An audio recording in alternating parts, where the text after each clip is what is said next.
За 25 жил гэдэг бол яг энгийн ойлголтоор бол 10,000 хоног нэг түмэн өдөр.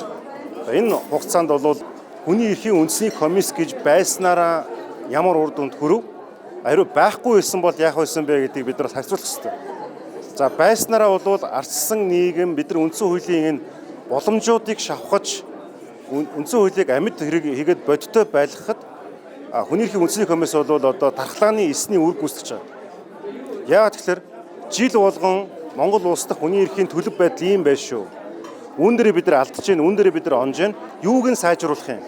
Нөгөө талаас бас хүний эрхийн форумын байгууллагатай хамтраад олон улсын зүгээс зөвлөмжүүд аваад өөрөөр хэлбэл Монгол улсын биеийг антом гэж үзэх юм бол яг хүний эрхийн үндэсний комисс бол цагаан эсний үр гүйцэтгэж байгаа бөгөөд зарим тохиолдолд өвдөхөөр, зарим тохиолдолд одоо халуурахаар, халдвар авах тохиолдолд маш хурдтайгаар түүнийг илрүүлдэг одоо шинжилгээний үүргийг гүйцэтгсэн. Энэ утгаараа бол энэ бол тийм илүү бүтэц биш бөгөөд зайлшгүй Монгол улсад 25 жил ардчил хүний эрх хэрэгчлөөг одоо хамгаалахад онцгой үр гүйцэтгсэн байгууллага бол хүний эрхийн үндэсний комисс. Цаашдаа хүний эрхийн үндэсний комиссийн энэ цар хүрээ үйл ажиллагааг илүү бодиттой одоо хэрэгжүүлдэг болох ёстой. Өөрөөр хэлбэл их хурал дээр зөвхөн одоо нэг удаа тайланд өгөн сонсоод өнгөрдөг биш.